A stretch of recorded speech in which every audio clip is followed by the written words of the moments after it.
மிக மிக மோசமான ஒரு தேர்தல் கமிஷன் இந்திய தேர்தல் ஆணையம். நான் அதான் சொன்னேன், வேட்புமனு தாக்கல் பண்ணிட்டு நான் முதல்ல போட்டதே வந்து தேர்தல் சடங்கு துவங்கியது. நாங்க தேர்தல் விதிமுறைகள் தான், இதை வந்து நாங்க செயல்படுத்துற மாதிரி நடிக்கிறது மட்டும்தான் ஃப்ளையிங் ஸ்குவாடுன்னு போடுவாங்க. அந்த ஸ்குவாடு வந்து பாத்தீங்கன்னா வந்து அவன் ரோட்ல நின்று எங்கேயாவது போற வர அந்த வண்டிகளை மறிக்கிறது மட்டும். அதை நீங்க பார்த்துருப்பீங்க, எல்லாரும் நம்ம பேசுனது தான்.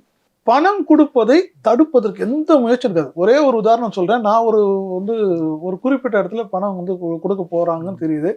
நான் வந்து சொல்லும்போது இந்த தகவல் சொல்லி அவங்க போறதுக்குள்ளேயே வந்து அங்கெல்லாம் முடிச்சு போயிட்டான் பாருங்க. அப்போ நான் திருப்பி இன்னொரு இடத்துல, சார் பொதுவாக சொல்லாதீங்க சார், எந்த நேரம் எந்த இடம் இவங்க. அப்போ அவன் ஃபோன் பண்ணி உங்களுக்கு சொல்லணும் போது, வாங்க சத்யா நகரில் 3வது தெருவில் நான் இன்னைக்கு காலையில் 7லேருந்து 7:30க்குள்ளே பணம் கொடுக்க போகிறேன் அப்படின்னு சொன்னால் தான் வருவாங்க. இவங்க என்ன நினைக்கிறாங்கன்னா, நீங்கள் அதாவது ரேண்டமாக இந்த பகுதியில் பணம் தராங்கன்னு சொன்னால் எங்களால் பிடிக்க முடியாது. அந்த நேரம், அந்த குறிப்பிட்ட இடம், இதெல்லாம் ஸ்பின் பாயிண்ட்டாக சொன்னால் தான் நாங்கள் போக முடியும். இது ஒரு தேர்தல் ஆணையமாங்க. இதுக்காக இவ்வளோ கோடி செலவு, இவ்வளோ வாகனங்கள், இவ்வளோ மேன் பவர். நீங்கள் சாதாரணமாக தெரியுது.